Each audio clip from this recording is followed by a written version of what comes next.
रहे सुखारी।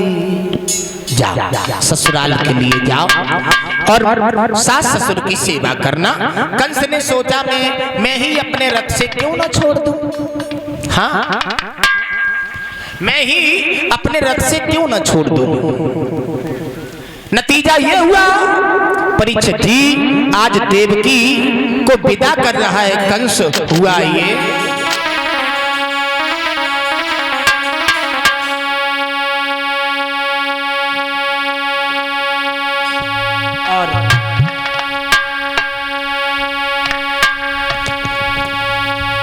और अंशु यादव जी की तरफ से जो हमारे गांव से आए हैं, हमारे घर से आए हैं अंशु यादव जी, छोटे भाई की तरफ से ये हार आया है।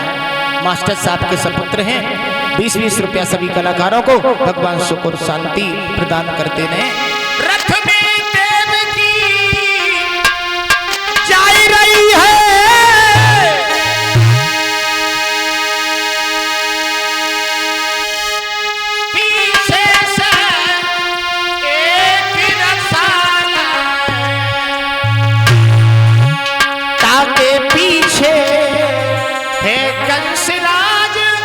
वसुदेव कुंवर का साला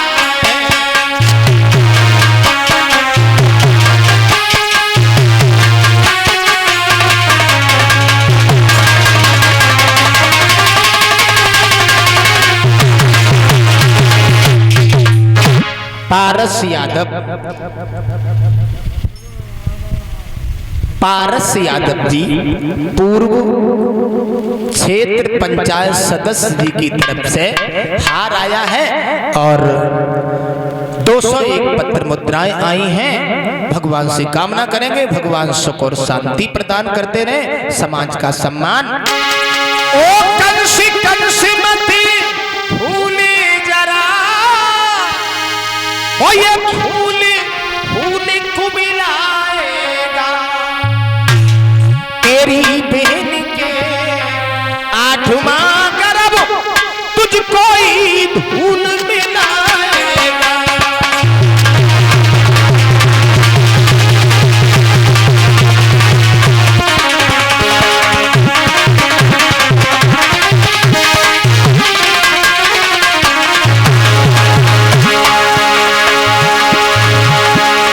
आकाशवाणी हुई कंसराज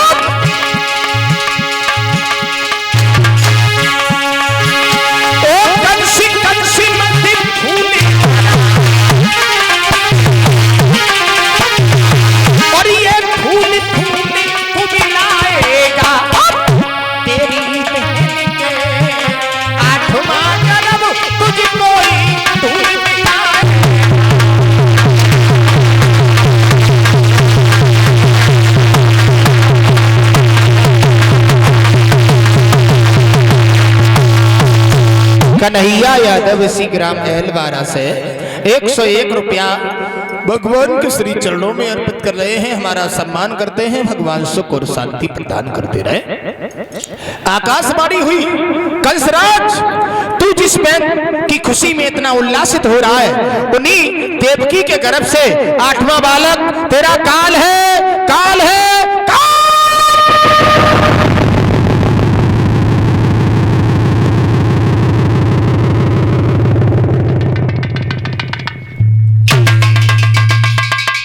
जो आकाशवाणी हुई कंस ने विचार किया है देवकी के गर्भ से होने वाला लड़का हमारा काल है। नहीं, हम बांसुरी नहीं रखेंगे, बांसुरी बनेगी गाय की। देवकी को ही नहीं जिंदा छोड़ेंगे तो बच्चा पैदा कहां से होगा। नहीं, गुस्सा में आकर के कंस ने पहनाओ देवकी के केसों को पकड़ लिया और देवकी के केसों को पकड़ करके कंस ने पक्की चट्टान पर पटक दिया। कमीनी, तेरे गर्भ से होने वाला लड़का हमारा काल है। अगर मैं ये जानता कि तू ही मेरी डाहिन बनेगी तो मैं तुझे पहले ही मार देता। नंगी तलवार निकाल करके देवकी के ऊपर चलानी चाहिए तो देवकी हाथ जोड़ के बोली, भैया अगर मेरे गर्भ में भैया का काल पल रहा है तो मुझे मार दो, मेरे टुकड़े टुकड़े करके इसी नदी में बहा दो। मैं डाहिन हूं, मैं अपने भैया को कभी नहीं मार पाऊंगी। जो तलवार चलानी चाहिए वैसे ही वसुदेव जी ने तलवार पकड़ ली। ठहर जाओ कंस, दुश्मनी तुम्हारी बच्चों से है लेकिन देवकी से नहीं। मैं कसम खाता हूं कंस, एक एक बच्चा जो देवकी के गर्भ से पैदा होगा उसी बच्चे को हम तुम्हारे पास ले आएंगे, चाहे उसे मार देना चाहे उसे छोड़ देना। परीक्षित जी, कंस को दया आ गई।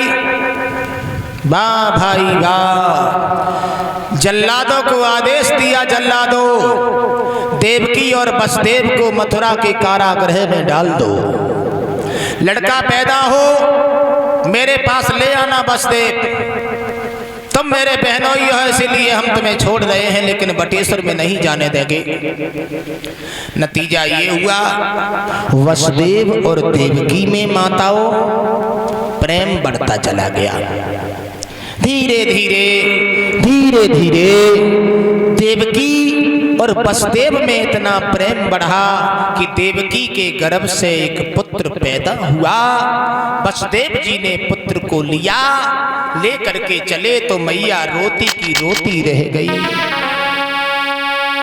कौन मैया ऐसी होगी जो बच्चे को मरने को भेज देगी भक्तों? नतीजा ये हुआ लेके वसुदेव बेटा कुआंगे पड़े, माँ की ममता खड़ी की खड़ी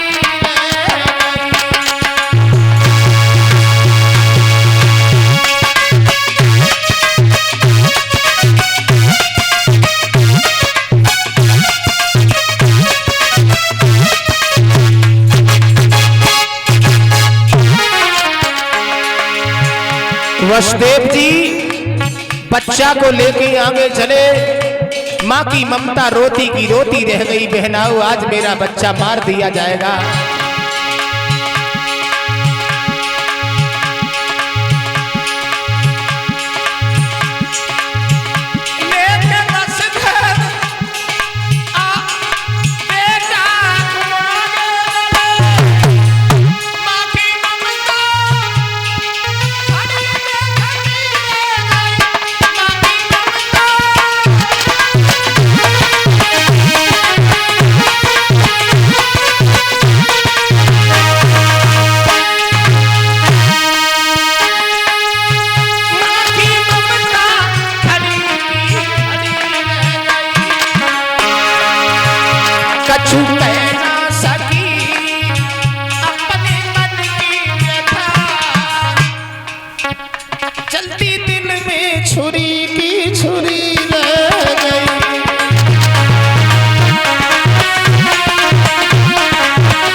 वसुदेव बच्चा को लेकर के माताओं कंस के पास में पहुंच गए। क्या है वसुदेव ले आए?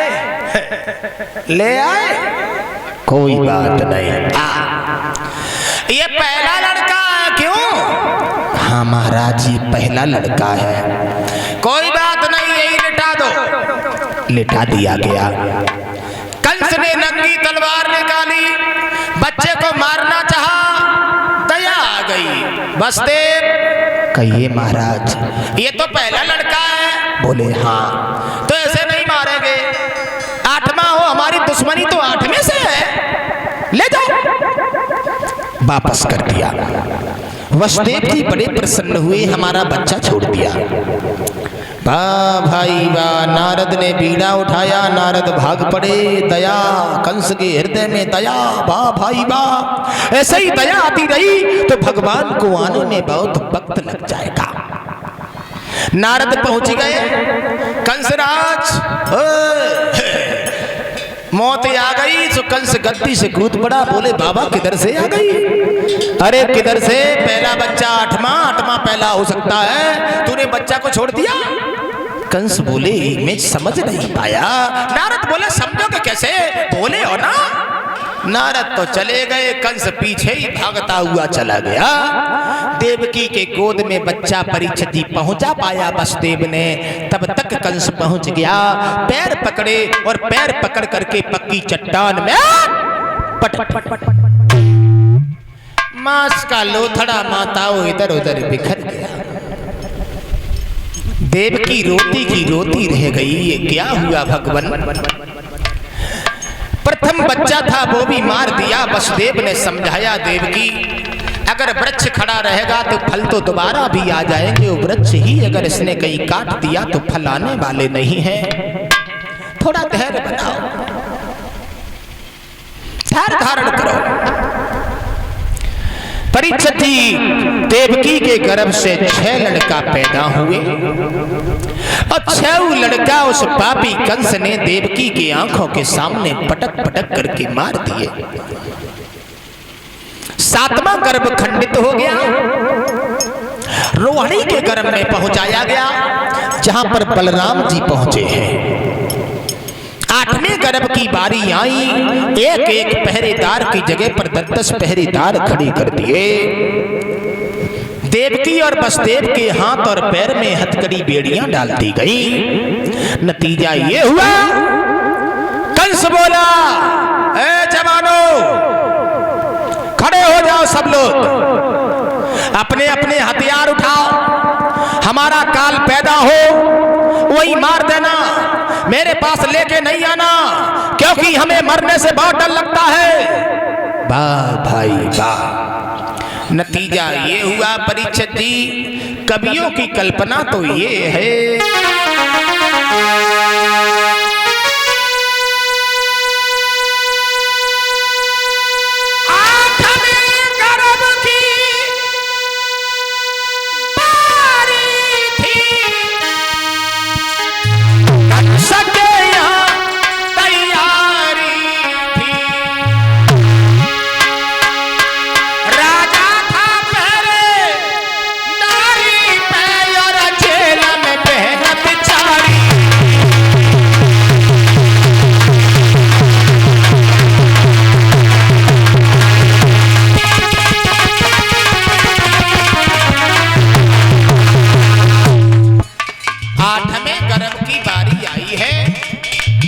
भाई नतीजा ये हुआ, एक एक पहरेदार की जगह पर 10 पहरेदार।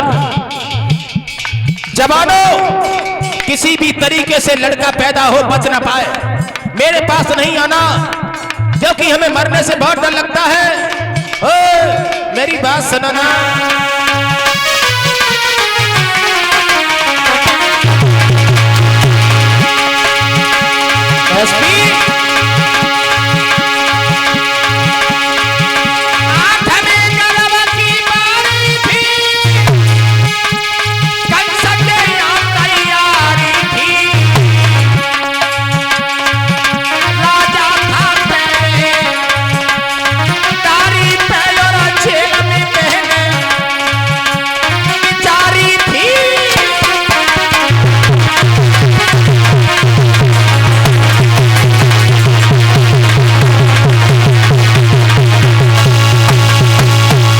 भाई वाह। 8वें गर्भ में हमारे भगवान श्री कृष्ण आ रहे हैं। भादों का महीना था, रोहिणी नक्षत्र, रिमझिम फुहार पड़ रही है, ठंडी ठंडी हवा के झोंके आ रहे हैं, रिमझिम पानी बरस रहा है। आधी रात्रि का समय था। भगवान कृष्ण मथुरा के जेल खाने में परीक्षित जी चतुर्भुजी का रूप लेके अवतार धारण करते हैं। बोलिए कन्हैया लाल की। ताली बजा।